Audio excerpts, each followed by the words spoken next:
Hi this is Monika Bedi and I welcome you all on the number 1 channel of JEE preparation JEE 1। बच्चों आज के video का topic भले ही सिंपल हो बट आप ऑर्गेनिक रिएक्शन मैकेनिज्म का एक बहुत ही सेंसिटिव पोर्शन आज 8 से 10 मिनट में पढ़ने वाले हैं एंड आपको मजा आ जाएगा पढ़ के। चलो स्टार्ट करते हैं बेटा। अब देखो यहाँ पे अपन डिस्टिंग्विश करना सीखेंगे SN1 SN2 E1 E2। बहुत कंफ्यूजिंग होती है but backbone of organic chemistry होता है। अगर आप न्यूक्लियोफिलिक सब्स्टिट्यूशंस में आइडेंटिफाई नहीं कर सकते, एलिमिनेशंस में आइडेंटिफाई नहीं कर सकते तो ऑर्गेनिक में आगे जाके सवाल जो है करना बहुत ही मुश्किल हो जाता है, असंभव हो जाता है। तो आज हम एटलीस्ट इस बैकबोन को समझें कि क्या मैकेनिज्म है और किस तरीके से हम आइडेंटिफाई करें कि यूनिमोलिकुलर तरीके से होगा रिएक्शन या बायमोलिकुलर होगा, एलिमिनेशन होगा या फिर सब्स्टिट्यूशन होगा। चलो स्टार्ट करते हैं। सब्स्टिट्यूशन SN2 और SN1 दो तरीके का होता है बट उसको स्टार्ट करने से पहले बेसिक जो इन दोनों के बीच में डिस्टिंग्विश करने से पहले मैं आपको ये बता दूं कि इसमें हो क्या रहा है। SN2 मैकेनिज्म में बैक साइड अटैक है, न्यूक्लियोफाइल अटैक कर रहा है बैक साइड से, कार्बन लेस स्टेरिकली हिंडर्ड होना चाहिए। दो बातों की गांठ बांध लीजिए कि न्यूक्लियोफाइल बैक साइड से अटैक करेगा और उसके अलावा कार्बन लेस स्टेरिकली हिंडर्ड होना चाहिए। अब न्यूक्लियोफाइल जो कि अटैक कर रहा है वो कितना आतुर बैठा है, कितना इंपेशेंट बैठा है अटैक करने के लिए, तो हम ये कहेंगे कि SN2 में स्ट्रॉन्ग न्यूक्लियोफाइल की जरूरत है। कंक्लूजन क्लियर है? ठीक है, अब मैं बात करती हूँ SN1 की।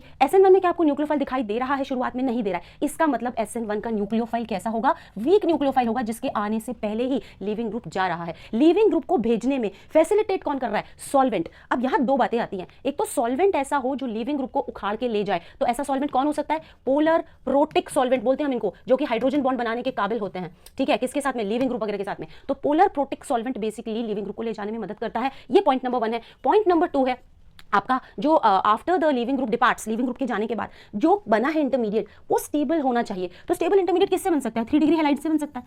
उसके अलावा किससे बन सकता है? एलाइल हैलाइड से बन सकता है। उसके अलावा किससे बन सकता है? बेंजाइल हैलाइड से बन सकता है। ठीक है, तो आपको दो बातें देखनी है। पहली ये कि जो भी पर्टिकुलर कंपाउंड इस रिएक्शन पार्टिसिपेट कर रहा है क्या वो लीविंग ग्रुप को छोड़ करके खुश होगा? अगर वो 3 डिग्री कार्बोकेटाइन बना रहा है तो खुश होगा, एलाइल बना रहा है खुश होगा, बेंजाइल बना रहा है खुश होगा, स्टेबिलिटी मिलेगी ना। एंड सॉल्वेंट का क्या रोल है? सॉल्वेंट यहाँ पे लीविंग ग्रुप को डिपार्ट करने में मदद कर रहा है। तो यहाँ दो बातों पे फोकस करना है, सॉल्वेंट एंड दिस थिंग जो कार्बोकेटाइन का स्टेबिलिटी वाली बात। ठीक है, और यहाँ एक बात पे हमको ज्यादा फोकस करना है कि आपका कार्बन लेस स्टेरिकली हिंडर्ड होना चाहिए और न्यूक्लियोफाइल इतना स्ट्रांग होना चाहिए कि वो वेट नहीं करेगा किसी के जाने की, वो पहले ही धपाक से अटैक बोलेगा। ठीक है, ये दोनों बातें क्लियर है। तो इन दोनों के अंदर क्या कर लेते हैं अपन, थोड़ा सा डिस्टिंग्विश कर लेते हैं। तो देखो सबसे पहली चीज SN1 में मैंने आपको बताया था, SN1 के अंदर को दो बातें ध्यान रखनी होती हैं, carbocation stability and this thing solvent का रोल। सॉल्वेंट जो है वो लीविंग ग्रुप को उखाड़ के ले जाए। तो कार्बोकेटाइन स्टेबल कब बनेगा? या तो 3 डिग्री या 2 डिग्री कार्बोकेटाइन स्टेबल होते हैं। दूसरा यहाँ मैंने सॉल्वोलिसिस क्यों लिखा? क्योंकि SN1 में न्यूक्लियोफाइल का अटैक हो उससे पहले लीविंग ग्रुप निकल जाता है। तो न्यूक्लियोफाइल इसका मतलब कमजोर था तो मैं लिख देती हूँ कि वीक न्यूक्लियोफाइल। ठीक है, वीक न्यूक्लियोफाइल। अब वीक न्यूक्लियोफाइल को कैसे पहचानेंगे? खाली पानी से या ETOH से। ठीक है, इसको आप नोट कर लें कहीं पे। उसके अलावा यहीं से इसी से रिलेटेड 1 से रिलेटेड पॉइंट 3 है allylic and benzylic halides. Allylic और बेंजाइलिक हैलाइड्स को भी लीविंग ग्रुप डिपार्ट होने के बाद स्टेबिलिटी मिलती है, रेजोनेंस स्टेबिलिटी। तो ये भी SN1 को प्रीफर करते हैं। फिर मॉइस्ट AgO या AgNO3 की प्रेजेंस में भी SN1 हो जाता है। पोलर प्रोटिक सॉल्वेंट मैंने आपको दो मेन बातों पे फोकस करवाया, एक तो सॉल्वेंट कैसा है और दूसरा आपका stability of carbocation after the leaving group departs. ठीक है, उसी से ये पूरा सिस्टम निकल करके आता है। अब आता है SN2। SN2 के अंदर आप देखो कि SN2 के अंदर न्यूक्लियोफाइल होना चाहिए तेज तर्रार, इससे पहले कि लीविंग ग्रुप जाए हमला बोलने वाला न्यूक्लियोफाइल। इसका मतलब SN2 में हमको चाहिए स्ट्रॉन्ग न्यूक्लियोफाइल। कैसे पहचानोगे आप स्ट्रॉन्ग न्यूक्लियोफाइल? आप पहचानोगे एक्वस KOH हो सकता है, एक्वस NaOH हो सकता है। जितने भी नेगेटिवली चार्ज न्यूक्लियोफाइल्स होते हैं वो सारे स्ट्रॉन्ग न्यूक्लियोफाइल्स होते हैं। फिर आपका जो एल्काइल हैलाइड वो कैसा होना चाहिए? एल्काइल हैलाइड न्यूक्लियोफाइल का इंतजार करेगा लीविंग ग्रुप को भेजने के लिए, सडनली नहीं भेज देगा क्योंकि उसे लीविंग ग्रुप डिपार्चर के बाद कोई शांति नहीं मिल रही है। तो ऐसे कौन से वाले एल्काइल हैलाइड्स होते हैं? 1 डिग्री या 2 डिग्री, मोस्टली 1 डिग्री। 1 डिग्री को क्या इंटरेस्ट है कि वो जबरदस्ती हैलाइड आयन को धक्का लगा देगा? 1 डिग्री कोई स्टेबल तो हो नहीं रहा उसको भेजने के बाद। इसका मतलब आपका लेस स्टेरिकली हिंडर्ड होना चाहिए जो भी सबस्ट्रेट है जहां पे ये हो रहा है मैकेनिज्म। ठीक है, न्यूक्लियोफाइल स्ट्रॉन्ग होना चाहिए, हमला बोलने वाला, और सॉल्वेंट पोलर एप्रोटिक होना चाहिए। सॉल्वेंट बीच में दखल अंदाजी नहीं करेगा कि मैं लीविंग ग्रुप को ले जाता हूं न्यूक्लियोफाइल के आने से पहले, नहीं। सॉल्वेंट एप्रोटिक होगा तो बीच में इंटरफेयर नहीं करेगा। तो इस तरह के सॉल्वेंट्स हो सकते हैं DMF DMSO। यहाँ सॉल्वेंट शांत स्वभाव का चाहिए। आपका जो SN2 मैकेनिज्म है यहाँ सॉल्वेंट शांत स्वभाव का चाहिए, बीच में अड़ंगा नहीं डालना चाहिए। अपने आप न्यूक्लियोफाइल आके अटैक करेगा तो वो स्ट्रॉन्ग है और अपने आप फिर ये जो लीविंग ग्रुप है वो डिपार्ट कर जाता है SN2 के केस में। अब मैं आती हूँ एलिमिनेशंस पे। बेटा एलिमिनेशन में देखो क्या होता है, एक तो SN1 और E1 पैरेलल चलते हैं, SN2 और E2 पैरेलल चलते हैं। फर्क होता है अगर आप टेंपरेचर्स हाई रखते हो तो एलिमिनेशंस प्रीफर होते हैं और अगर आप टेंपरेचर्स लो रखते हो तो सब्स्टिट्यूशन प्रीफर होते हैं अंडर सिमिलर कंडीशंस। ये मैकेनिज्म्स हमेशा पैरेलल चलते हैं, लेकिन आपको श्योरिटी कैसे आती है? टेंपरेचर्स देख करके 99% केसेस में। ठीक है, तो चलो E1 मैकेनिज्म की बात करते हैं। What is E1? E1 is unimolecular elimination. What is unimolecular elimination? जिसके अंदर बेस पहले आया ही नहीं, खुद ही मॉलिक्यूल ने लीविंग ग्रुप को डिपार्ट कर दिया। याद है SN1 में क्या होता था कि जो आपका सॉल्वेंट है वो लीविंग ग्रुप को उखाड़ करके ले जाता था इससे पहले कि न्यूक्लियोफाइल हमला करे, क्योंकि न्यूक्लियोफाइल वीक था। तो यहां क्या होगा, क्योंकि बेस वीक है लीविंग ग्रुप पहले ही चला जाएगा, बाद में बेस आएगा प्रोटॉन एब्स्ट्रैक्शन के लिए। इसका मतलब वीक बेस। इट कंक्लूड्स कि यार वीक बेस होगा तो E1 होगा और वीक न्यूक्लियोफाइल होगा तो SN1 होगा। Moving ahead, what is E2? E2 का मतलब बायमोलिकुलर एलिमिनेशन। बायमोलिकुलर का मतलब है कि बेस पहले ही हमला बोलेगा, फर्स्ट स्टेप में ही, स्लो स्टेप में ही बेस हमला बोलेगा। तो बेस जैसे ही हाइड्रोजन लेकर के जाएगा फिर लीविंग ग्रुप को जाना पड़ेगा। यहां तो हमें स्ट्रॉन्ग बेस की जरूरत है। कंक्लूजन क्या है? कंक्लूजन ये है कि स्ट्रॉन्ग न्यूक्लियोफाइल हो और नॉर्मल टेम्परेचर हो तो SN2, और स्ट्रॉन्ग बेस हो और हायर टेम्परेचर हो तो E2 यानी एलिमिनेशन। हाई टेम्परेचर्स पे एलिमिनेशन प्रमोट होंगे, लो टेम्परेचर्स पे सब्स्टिट्यूशन प्रमोट होंगे। बेस अगर स्ट्रॉन्ग है तो एलिमिनेशन E2 के वाया होगा, और न्यूक्लियोफाइल अगर स्ट्रॉन्ग है तो सब्स्टिट्यूशन SN2 के वाया होगा, क्योंकि SN2 और E2 में कॉमन चीज है, हमलावर पहले हमला करता है तो हमलावर को तेज होना जरूरी है। SN1 और E1 में एक कॉमन चीज है कि हमलावर आता भी नहीं है, उससे पहले लिविंग ग्रुप डिपार्ट हो जाता है, तो वहां किसका रोल आ जाता है? सॉल्वेंट का। ठीक है, आई थिंक यहां तक चीजें क्लियर है। अब E1 और E2 में हम कंपैरिजन कर लेते हैं। E1 में देखो आपका, मैंने आपको बोला था यूनिमॉलिक्यूलर एलिमिनेशन E1 है ना, 2 स्टेप प्रोसेस होती है, फर्स्ट ऑर्डर काइनेटिक्स फॉलो करती है। हमलावर कमजोर होना चाहिए, क्योंकि SN1 वो है जिसके अंदर बेस आता भी नहीं, उससे पहले लिविंग ग्रुप को जाना होता है, तो हमलावर कमजोर होना चाहिए, जैसे कि आपका E2H। लिविंग ग्रुप अच्छा होना चाहिए, क्योंकि लिविंग ग्रुप का रोल यहाँ पहले है। ठीक है, हायर टेम्परेचर्स पे ही एलिमिनेशन प्रोसीड होती है, तो टेम्परेचर देख के मोस्टली हम आइडिया लगाते हैं कि सब्स्टिट्यूशन फेवर्ड है या एलिमिनेशन फेवर्ड है। ठीक है, और कार्बोकेटाइन फॉर्मेशन E1 में भी होता है, SN1 में भी होता है। E2 की बात करें तो बायोमोलिक्यूलर एलिमिनेशन, यानी इसमें हमलावर स्ट्रॉन्ग होना चाहिए। अगर आप बात करते हैं हायर टेम्परेचर्स की विद स्ट्रॉन्गर न्यूक्लियोफाइल तो फिर SN2 होगा। अगर आप हायर टेम्परेचर पे विद स्ट्रॉन्गर बेस तो E2 होगा, और लोअर टेम्परेचर की विद स्ट्रॉन्गर न्यूक्लियोफाइल तो क्या होगा? SN2 होगा। तो देखो, biomolecular elimination one step process, second order kinetics and strong base. This is very important point कि बेस अगर स्ट्रॉन्ग है तो E2 होगा, न्यूक्लियोफाइल अगर स्ट्रॉन्ग है तो SN2 होगा। बेस अगर वीक है तो E1 होगा, न्यूक्लियोफाइल अगर वीक है तो SN1 होगा। ठीक है, इधर आते हैं कौन कौन से स्ट्रॉन्ग बेसिस आप नोट कर लो। Tertiary butoxide, potassium tertiary butoxide, NaNH2 हो गया, अल्कोहलिक KOH हो गया, E2 माइनस हो गया। तो अगर आप अल्कोहलिक KOH लेते हो ना बेटा, तो वो एक स्ट्रॉन्ग बेस की तरह काम करता है और वो E2 मैकेनिज्म से काम करता है। लेकिन अगर आप एक्वस KOH लेते हो तो फिर सब्स्टिट्यूशंस हो जाते हैं। इसको याद करने का आसान तरीका भी है, मैं तुमको बताती हूँ।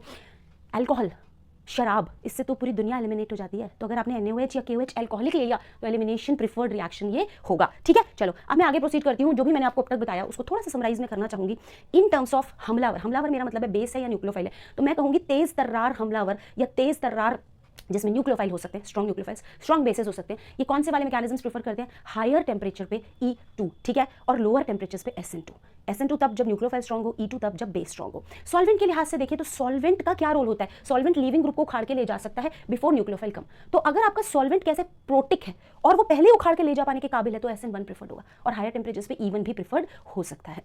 उसके बाद हम देखते हैं स्टेबिलिटी किसकी। जब कोई ग्रुप लिविंग ग्रुप डिपार्ट हो गया तो बच्चे में इंटरमीडिएट की स्टेबिलिटी। तो इंटरमीडिएट अगर 3 डिग्री बन रहा है, एलाइलिक बन रहा है, बेंजाइलिक बन रहा है, तो उस केस में अगर सब्स्टिट्यूशन हो रहा है तो SN1 से होगा, और अगर एलिमिनेशन हो रहा है तो E1 से होगा। ठीक है, तो ये बेसिक पॉइंट्स थे। अब उस बेसिस पे हम ये आइडेंटिफाई करने की कोशिश करेंगे कि ये कौन कौन से मैकेनिज्म्स हैं। वीडियो को पॉज करके आप इसके आंसर्स करिए, उसके बाद मैं इसके आंसर डिस्कस करती हूँ। तो सबसे पहले देखो, यहाँ पे सब्स्टिट्यूशन हो रहा है, यहाँ सीधा सीधा दिखाई दे रहा है पोलर एप्रोटिक सॉल्वेंट है, DMSO है ना, यानी सॉल्वेंट दखल अंदाजी नहीं करेगा हैलाइड आयन को ले जाने में, उससे पहले ही एक स्ट्रॉन्गर न्यूक्लियोफाइल अटैक कर देगा। एल्काइल हैलाइड को भी देख सकते हो 1 डिग्री है, ये SN2 कंक्लूड होता है। अगला आप देखिए, यहाँ एलिमिनेशन हो रहा है। अब आपको प्रेडिक्ट करना है एलिमिनेशन कौन से मैकेनिज्म से हो रहा है। जरा देखिए कि एलिमिनेशन हो रहा है, ये तो पक्का है। एल्काइल हैलाइड हल्का है, ये कौन सा हो जाएगा? E2। ठीक है, E2 के अंदर क्या होते हैं? आपके बेसिस स्ट्रॉन्ग होते हैं।